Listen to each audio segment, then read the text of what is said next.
Hi guys, welcome back to With Love channel. Again, this is Maya. And today, ipapakita ko na sa inyo yung motor ko. Hindi tayo gagawa ng review kasi hindi naman ako magaling sa ganung mga review. Gusto ko lang ipakita sa inyo kung gaano ako nagagandahan sa kanya.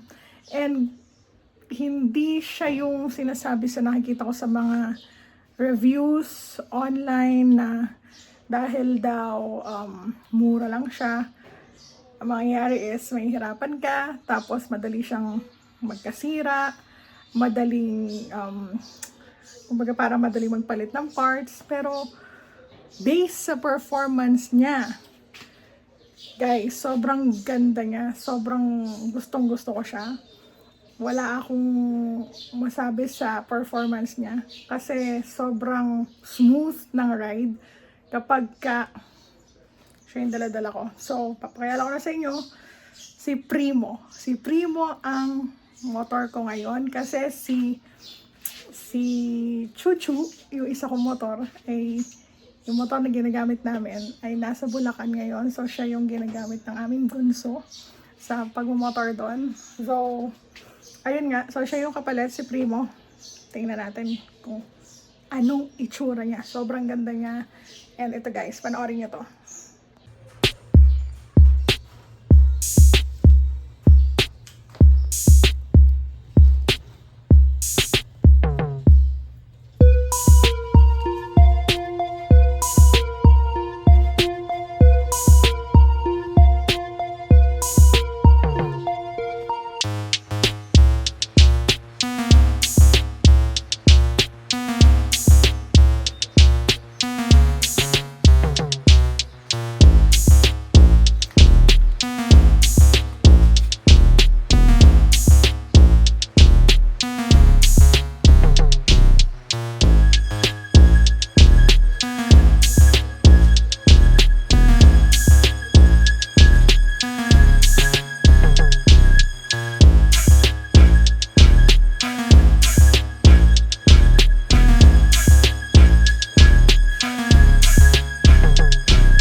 Guys, alam niyo ba kung bakit gustong gusto ko tong si Primo? Bakit siya gusto ko? Ulit, may dumaan na maingay. Alam niyo ba guys, bakit gustong gusto ko tong motor na to? Tingnan niyo, tingnan niyo Yan siya kapag kapatay. Pag sinusian ko siya, tingnan niyo yung mangyayari. O diba? Meron siyang may mga lights siya dito. Ang ganda niyan. Tapos, may option ka. Para kasing park light siya. Pwede mo siyang i-off. Nawawala siya. Pero ako gusto kong nakaganyan siya kasi parang may ano siya, may daylight running. Parang ganon. May, tignan nyo. Forma, di ba? Para siyang transformer. So nice.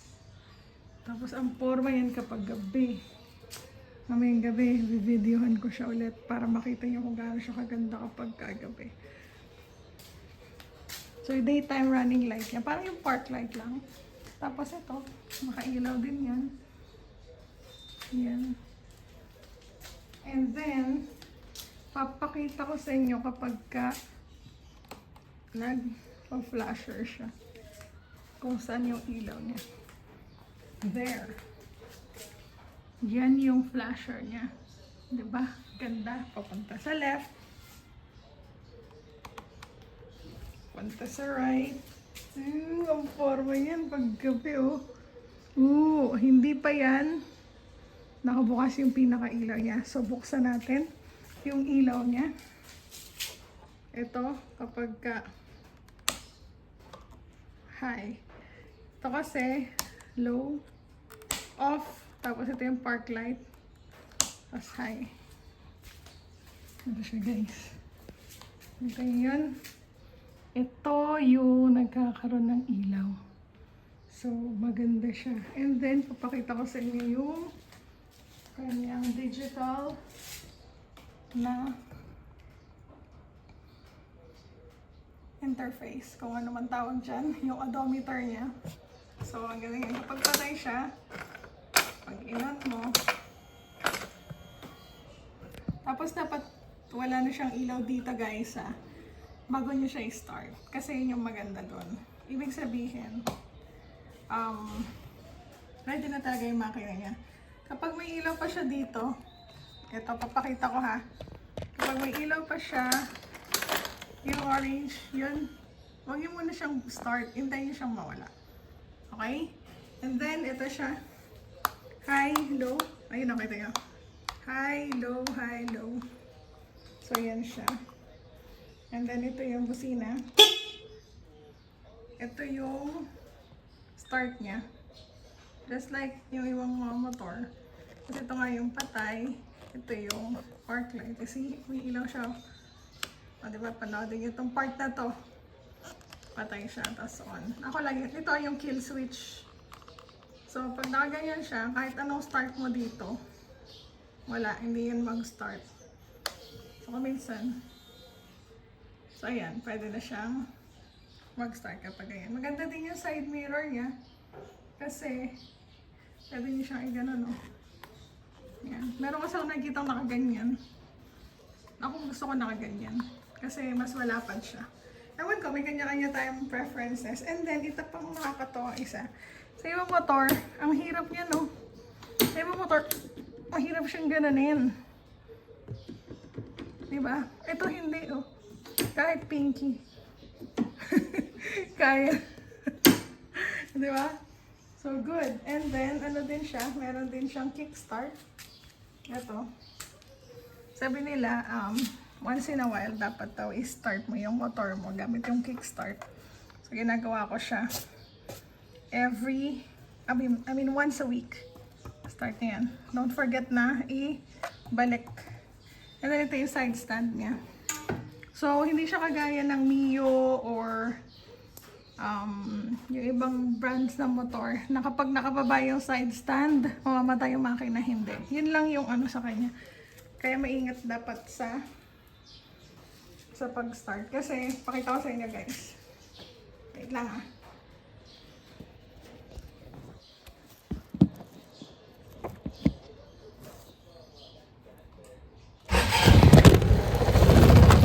nalaglag. Ayan, oh. Naka-on yan, Pag ginanong ko siya, hindi siya namamatay, di ba? So, yung ibang motor, pag nakababa yung side stand, hindi mo siya ma-start. So, ayun, yun yung kill switch. Pwede mo siyang pindutin dyan. Tapos, ito, naglagay ako ng ganito. Kasi para sa biyahe. And then, lagi ako may towel para punas-punas. Kita nyo naman kung gano'n siya karinta. Diba? So, gusto ko kasi malinis. And then, kagaya na siya ng NMAX, doon daw siya ginaya. Kapag i-on mo yung, kapag bubuksan mo yung seat, yan o, meron ditong option. Seat. Kita nyo? Ayan o, seat. Tapos ito patay, seat. Tapos, pag ginanon mo, ayun na yung on. So, pag gusto mo magpagasolina, ito lang sa may seat. Pero, yung isang option niya kasi, ito. So, may fuel. Tapos may seat. Pipinutin mo lang. Pag fuel, pinutin mo to. Ayun. Nag-open na yung pang fuel niya. So, tip ko lang, guys, pagka magpapagasolina kayo. Kasi malalim yan oh.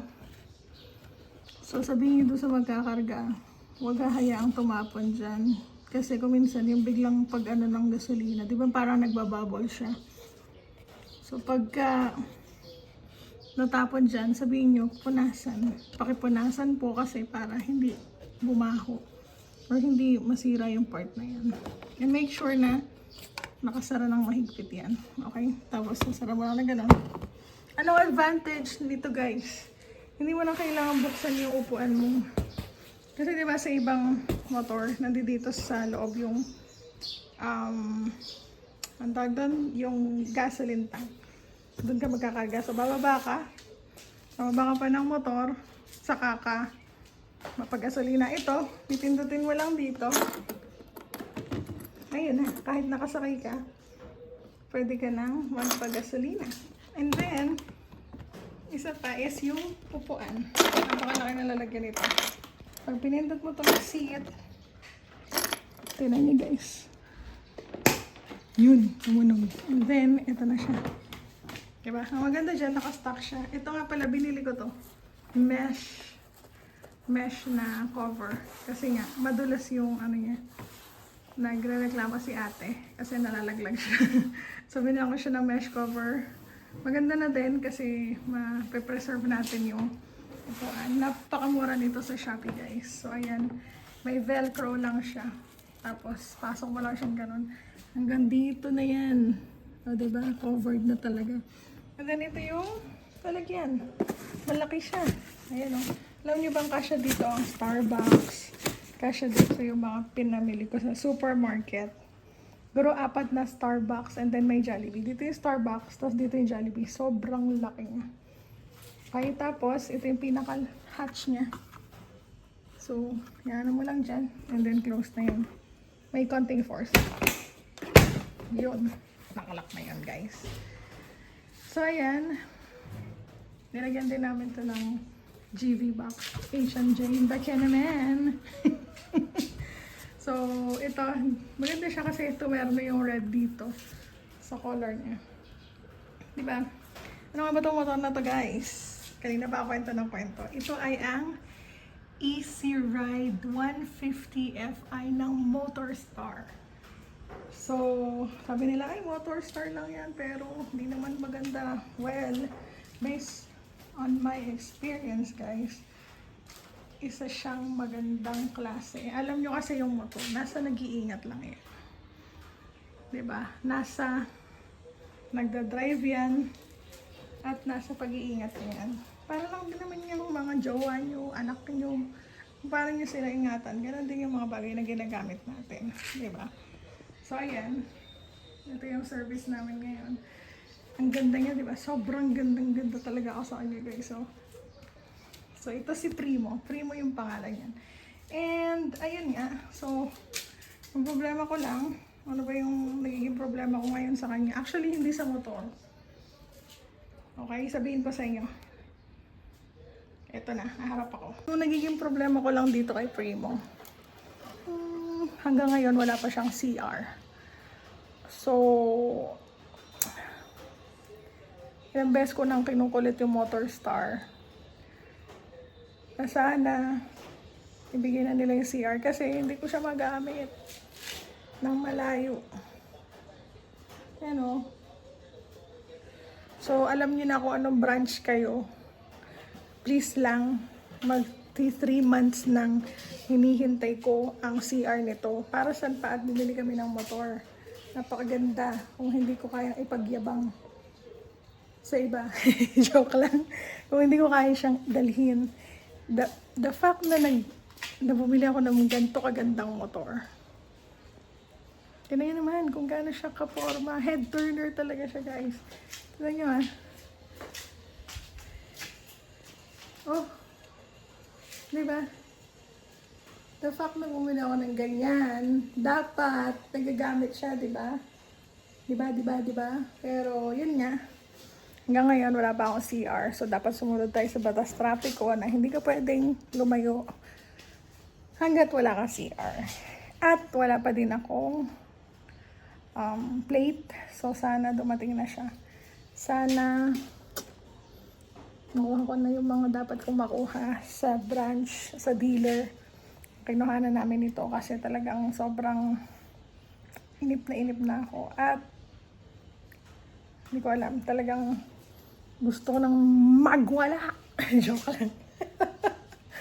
Pero sana naman po, maibigay nyo na po sa akin yung CR ko. OR, wala nang problema, ang bilis. Pero yung CR, please, please, please, please, please. Pakibigay nyo na po sa akin. Kasi, sayang naman, oh. Tignan nyo naman, guys. Man, kung hindi ko yan magagamit ng pangmalayuan, diba? Napakaganda niya. Napaka-pogi niyang si Primo ko. Oh, diba? Sayang naman. Again, yung sa mga gustong bumili. Ito kasi kagaya siya ng NMAX eh. Ginagaya niya yung NMAX. Pero napakamura niya compared sa NMAX. So, kung sino gusto nyo. Ako kasi, hindi naman ako after sa.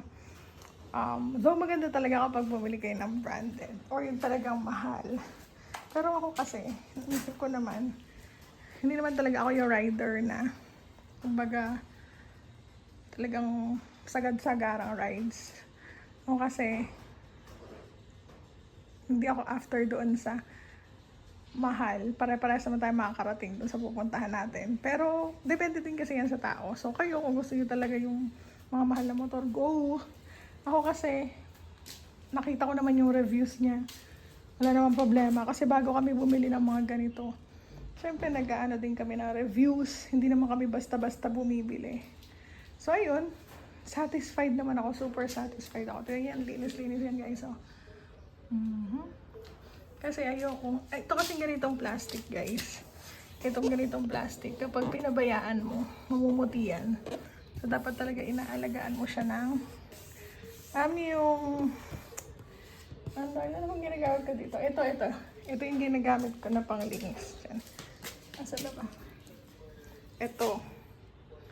Armor Wax. Ayan siya. So, yun yung ginagamit kong panglinis sa kanya. Kasi talaga namang napakaganda. O, tingnan nyo. Kung gaano siya kakintab. Diba? Pati loob niya, no? Wala yung putek. Ito din. See? Yan. Thank you sa Armor Wax. Baka naman. But anyway, ito yung mga ginagamit ko. Kasi, meron silang kasamang ganito, pang-apply. And then, may kasamang basahan. Ito yung kasamang basahan. Actually, hindi ito. Yung isa pala. Sorry, joke time. Ito yung kasama niyang basahan. So, tabi mo siyang ganyan, oh. O, diba guys? Ang pintab. Ay, kita yung boxers ko. So, yun lang. Nasa pag-iingat natin yan, guys. Kahit ano pa yung sasakyan mo, kahit ano pa yung napili mo na brand, nasa satisfaction mo naman yan eh. At saka hindi ka naman mapipili na iba. Kung ano yung gusto mo, yun yung bilhin mo. Para walang pagsisisi. Wala kang masisisi na iba. Diba? So, ayun lang. Yun lang naman yung gusto kong i-share. And, ayun guys. So, kagaya ng promise ko, ayan si Primo. Performance niya. Wait lang. Sabihin ko sa inyo. Ito na. So, ano nga ba yung performance ni Primo? Si Primo ay matipid. Matipid din siya sa gasolina. SSS pa oh. Matipid din siya sa gasolina. Actually, ang full tank niya, yung unang-una na yung full tank sa kanya is 500 or more than 500 pa. And then after that, syempre hindi ko na siya. Kasi syempre pag galing sa kasa, wala yung gasolina. Siguro 1 liter lang. So talagang madami yung ikinarga namin. And then, after nun, siguro 300 na yung pinakamataas na nakarga ko. Pero matagal na yun. 2 weeks yung full tank niya na. Araw-araw ko siyang ginagamit. School, bahay, tapos may iba pang errands. So, matipid na. Ayun lang. Nasa ganun yun din na accelerator yan. So, pag maganon kayo, magastos sa gasolina. Pero pag hindi naman, hindi. Sobrang tipid. So, malaki nga yung tangke niya compared sa Mio, sa ano. Siyempre, alam niyo na naman yun. Automatic. Malaking motor, malaking tangke. Pero I can say, Maganda yung performance. And, ayun, hindi pa na mag-change oil na nga ako. So, hinihintay ko lang yung, wala pa lang akong time, pero pupunta na ako siguro baka next week, papa-change oil ko na siya. And then, ayun, maintenance lang. Make sure na periodic maintenance. And then, yung pag-iingat nyo, huwag yung ilalabas, dapat sa may bubong, huwag agad kumupas, hugasan nyo, parang kayo lang yan, liligo din, di ba? Tapos yun nga, dapat may maintenance, may PMS, hindi lang basta sakay ng sakay, tapos bago kayo sumakay, painitin nyo muna, hindi yung pagka sakay nyo, alis na agad, di ba? Ano din yan? Kailangan din yan ng alaga para magtagal. Kasi napakaganda niya, oh. Di ba? Kung hindi natin naalagaan, mangyayari. Okay, so yun na yun guys. So sana nagustuhan nyo itong vlog na to at naipakita ko sa inyo kung gaano ganda ang Motorstar Easy Ride 150 Fi. So sa mga gustong bumili niyan, wala akong masabi. Wala pa ako naging problema at sana wala akong maging problema sa kanya. So ayun lang guys, maraming salamat at ito yung review ko nga sa Motorstar Easy Ride 150 Fi. Hindi man detailed, pero ilalagay ko dito yung kanyang specifics para makita nyo. So, yun lang. Hindi siya matagtag. And yung brakes niya, hindi din yung bigla, hindi din mabigat. Walang yung shock, okay. So, yun yung base sa aking experience, okay? So, wala akong sinasabi na hindi totoo yung sinasabi na iba. Pero, syempre, doon ako nakabase sa experience ko. So, ayun nga. I'm fully satisfied. Sana primo. Diba sa CR mo? Ayun. Yun na lang yung kulang para makapag-rides kami ng bonggang-bongga nito. Okay, so yun na nga. At ito yung ating day 3 of 365 days vlog. Sana ay magawa natin yun guys. Huwag kayong magsasawa sa mukha ko. So, hanggang sa muli. Bukas ulit. Huwag kayong magsasawa sa mukha ni Maya. I'll see you again tomorrow guys. Bye!